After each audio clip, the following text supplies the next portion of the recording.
Pergunakan waktu yang ada, mengikuti Yesus, percaya dan bertobat. Tidak hanya mujizat yang torang alami, tetapi juga jaminan keselamatan ada bagi torang, karena pembuktiannya Yesus mati bagi torang. Yesus mati bagi semua yang percaya dan yang hidup dalam pertobatan.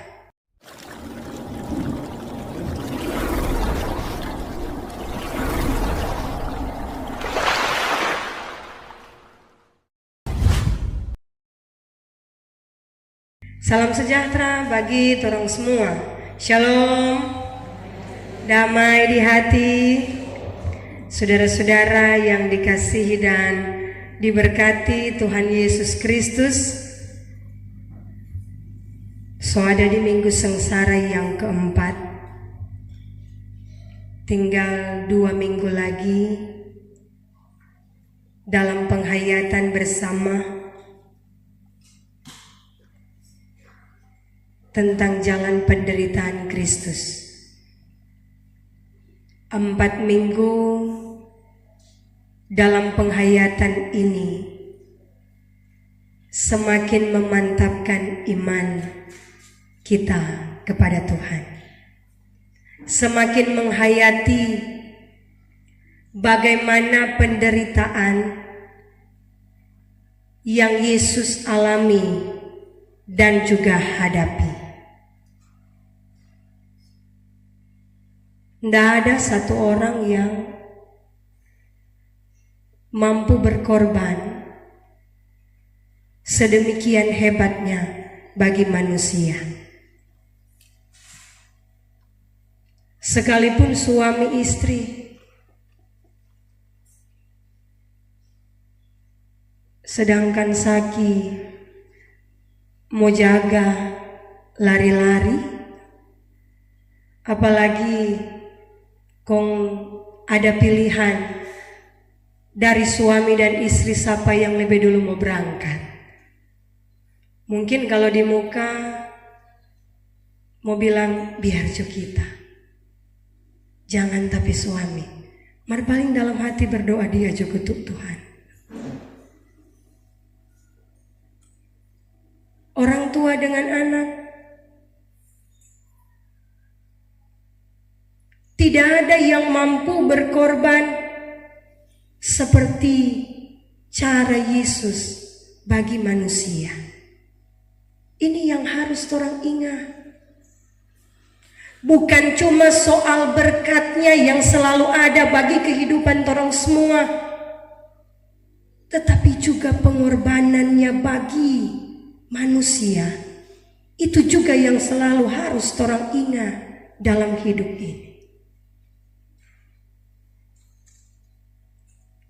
Seorang bapak yang tinggal sendirian, soalnya tidak ada keluarga, tetapi dia seorang pekerja keras yang tidak pernah kenal lelah. Yang dia tahu cuma kerja, kerja, dan kerja. Satu kali dia pelayan Tuhan kasih ingat, Bapak, kalau boleh mari ibadah sama-sama. Kan terdaftar di kolomnya torang. Jadi ambil bagian biar 1, 2 kali, 3 kali, 4 kali. Ketika ndak sibuk boleh ambil bagian. Dia menyang, nanti Jo, nanti dulu, belum sekarang. Berikut lagi pelayan Tuhan panggil ulang, Bapak, bagaimana so berikut ini boleh bergabung dengan torang dalam ibadah? Belum dan belum. sambil dia bilang, "Kenapa kuah mesti paksa-paksa orang? Kalau orang bilang belum berarti belum. Belum tentu leh. Ngana deng kita. Siapa yang lebih baik itu kehidupan?" Pelayan Tuhan merasa sakit hati. So melayani, so pangge, dia sebalik tarik. Belum tentu orang dua siapa yang lebih baik. Dari kata-kata itu sebagai seorang pelayan, suka sekali mau menyerah. Rasa-rasa tak sudah panggil-panggilan. Nanti Jo ada yang panggil. Marnda tidak dilakukan.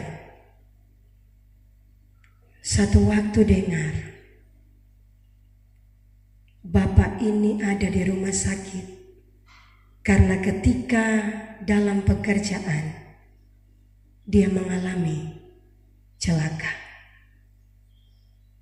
Masuk rumah sakit. Cepat ini pelayan Tuhan ini bergerak. Duga siang. Tapi anggota jemaat pergi kunjungan. Ini bapak, dia masih tahu ada pelayanan. Dia mulai bilang, padahal kita so kasar, dah bilang. Kita so ucapkan sesuatu yang menyakiti. Mar cepat sekali dia ketika dengar sesuatu terjadi pak kita cepat bergerak, cepat dapat pelayanan kita. Setelah dia baik, dia melayani, dia hadir dalam persekutuan ibadah. Ada pertobatan di dalamnya. Sekalipun awalnya dia mengeraskan hati, dia bilang belum.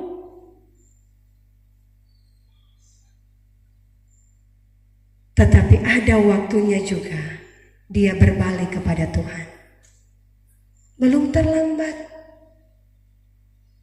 Selagi masih ada waktu, dia memberi waktu itu bagi Tuhan. Saudara-saudara yang diberkati Tuhan, bagian bacaan kita saat ini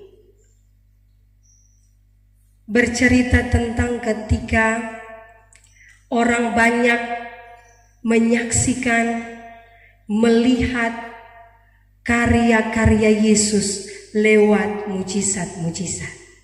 Banyak sekali mujizat yang dikerjakan oleh Yesus.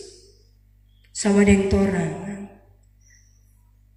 Kalau torang lihat ada yang jabagikan, oh di sana ada penyembuhan, cepat sekali pergi. Torang membayangkan orang-orang yang ada ketika Injil Yohanes ini ditulis seperti itu. Yesus bikin mujizat di sana, berbondong-bondong ke sana. Yesus bikin karya, di situ pun orang-orang mengikuti. Sampai ada ketika Yesus naik di kuda dan kemudian berjalan dengan rombongan-rombongan. Ada yang sampai buka di jubah, taruh di jalan. Itu menandakan ketundukan kepada Yesus. Tetapi karena apa? Mujizat yang mereka lihat dikerjakan oleh Yesus. Kalau Yesus mengerjakan mujizat, orang-orang tunduk dan juga terkagum-kagum dengan karyanya. Sehingga pada waktu itu pun ada orang-orang Yunani dalam bagian bacaan kita yang sangat rindu melihat Yesus, yang ingin melihat Yesus, mengikuti dan pergi Pak Filipus. Sampai Pak Filipus bilang, "Torang mau berjumpa dengan Yesus, torang mau baku dapa dengan Yesus." Filipus bilang Pak Andreas, "Nih, ada orang-orang Yunani yang mau baku dapa dengan Yesus." Akhirnya Filipus dan Andreas menghadap Yesus dan bilang bahwa ada orang yang mau baku dapa, yang rindu mau lihat Pak Yesus. Ternyata orang-orang ini rindu bukan soal siapa Yesus sebenarnya, tetapi orang rindu itu cuma sekedar karya, cuma sekedar mujizat. Orang ingin supaya melihat bagaimana kok Yesus dan mujizatnya, bagaimana kok Yesus dengan karyanya. Sehingga ketika berjumpa dengan orang-orang itu, apa yang Yesus katakan? Tibalah saatnya Anak Manusia dimuliakan. Bukan lagi soal mujizat kesembuhan, karena orang tahu banyak sekali mujizat yang Tuhan kerjakan. Apalagi Filipus, Andreas, dorang orang-orang dalam bagian bacaan kita, Betsaida. Orang tahu Betsaida ini mujizat luar biasa terjadi di sana. Yesus memberi makan 5.000 orang, terjadi di sana. Yesus berjalan di atas air, terjadi di sana. Yesus menyembuhkan orang buta, terjadi di sana. Mujizat-mujizat yang luar biasa dialami, dirasakan dan dinikmati. Tetapi di Betsaida, penolakan kepada Tuhan pun terjadi. Tidak ada pertobatan di dalamnya. Karena itu Yesus mengutuk Betsaida. Dan sampai sekarang Betsaida terkutuk. Tidak ada kehidupan di sana sampai saat ini. Karena apa Yesus bilang? Celakalah Betsaida. Dan benar, tidak ada kehidupan sampai sekarang di sana. Karena dikutuk oleh Tuhan. Solia mujizat, solia segala yang baik yang Yesus kerjakan, tidak ada pertobatan di dalamnya. Karena itu Yesus kutuk kota itu. Tidak hanya kota itu, ada 3 kota lainnya yang juga dikutuk oleh Tuhan. Dan sekarang menjadi reruntuhan yang tidak ada penghuni. Luar biasa. Karena itu ketika ada orang yang ingin berjumpa dengan Yesus cuma soal melihat Tuhan pekarya, Tuhan bilang, "So bukan lagi untuk itu dia ada. Tetapi dia ada untuk mati. Seperti biji gandum yang dibuang dan mati, tetapi akan tumbuh dan menghasilkan lebih banyak lagi." Artinya lewat kematian Yesus akan ada kehidupan bagi banyak orang. Itu yang hendak Yesus sampaikan. Karena itu juga Yesus ingatkan pada orang-orang itu, termasuk murid-muridnya. Siapa yang mencintai nyawanya akan kehilangan nyawanya. Sama dengan orang, so jaga baik-baik, so makan baik-baik. Nyandak baba dingin, masih sakit-sakit. Seperti itu orang pun ketika semakin hebat menjaga nyawanya, ternyata Yesus berkata mereka akan kehilangan nyawanya. Sayang-sayang tuh diri sampai lupa Tuhan akan kehilangan diri itu. Sambil juga Yesus katakan,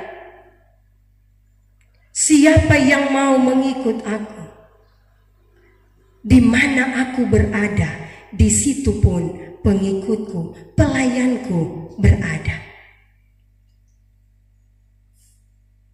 Ketika selesai mengatakan demikian, Yesus sadar semakin dekat dengan kematian. Tidak mungkin Yesus mau mengeluh lagi, Tuhan, sejauh ini penderitaan, tidak. Tetapi justru Yesus katakan, Bapa, dimuliakanlah namamu.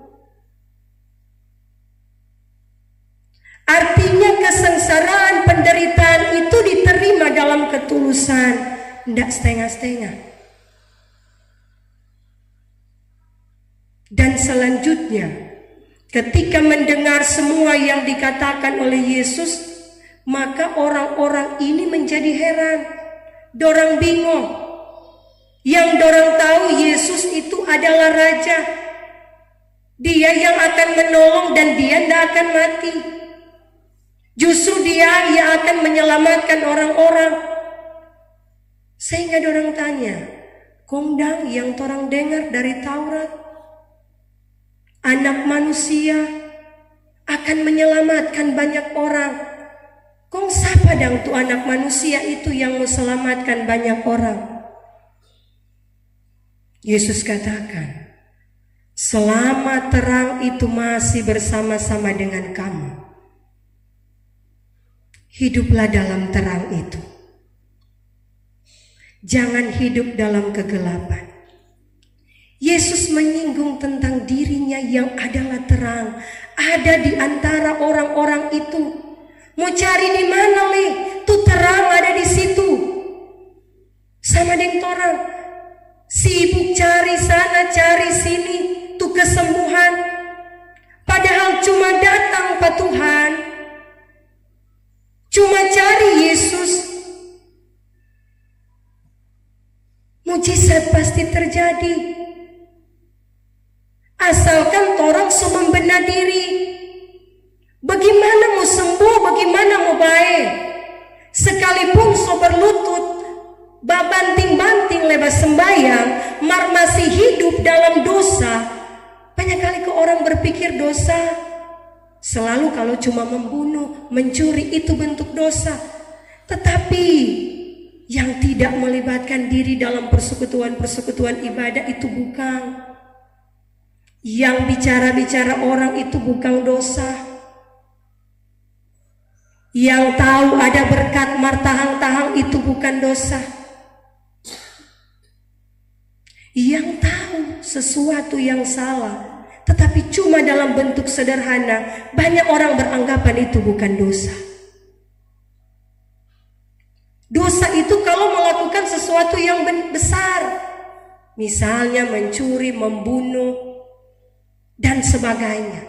Itu yang disebut dosa menurut pemahaman orang saat ini.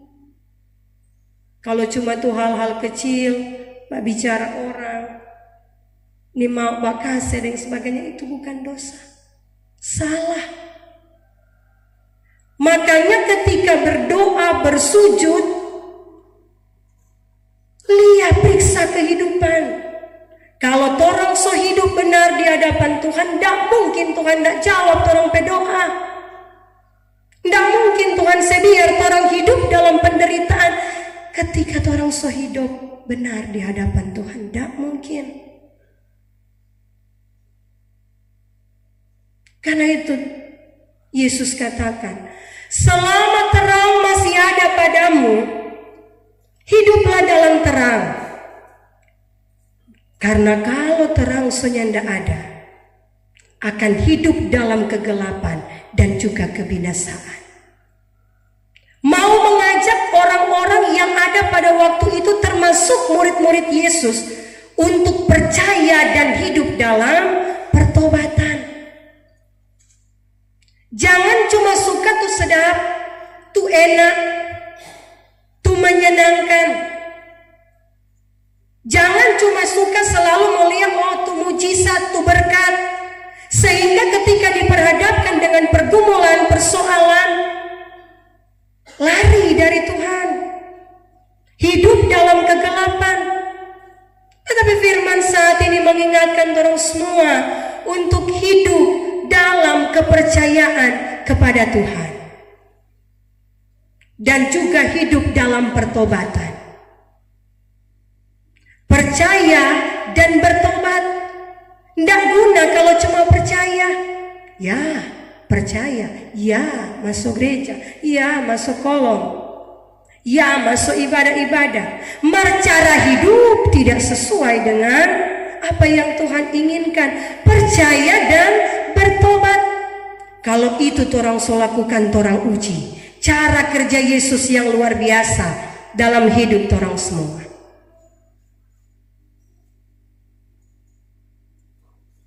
Firman mengingatkan saat ini, jangan sia-siakan kesempatan yang Tuhan beri. Sama dengan Tuhan bilang, selama masih ada terang, selama terang masih bersama-sama denganmu, hiduplah dalam terang. Artinya Tuhan ingin katakan, selama Tuhan masih dengan torang, hidup di dalam Tuhan. Selama Tuhan masih ada dengan torang, hidup dalam Tuhan. Hidup dalam kebaikan, hidup dalam kebenaran.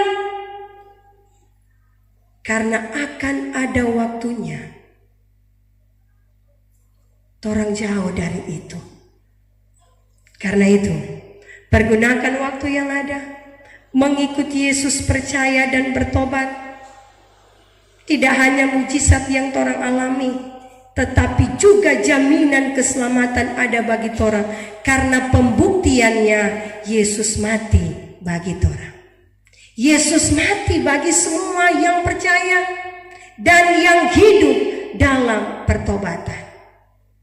Kalau cuma percaya, apalah artinya? Tetapi percaya dan juga hidup dalam pertobatan. Itu yang Tuhan minta dari torang semua. Lakukan itu, sehingga keajaiban kuasa Tuhan Dia berlakukan dalam hidup yang torang jalani. Tuhan berkati hari ini, hari esok, untuk seterusnya dan selama-lamanya. Amin.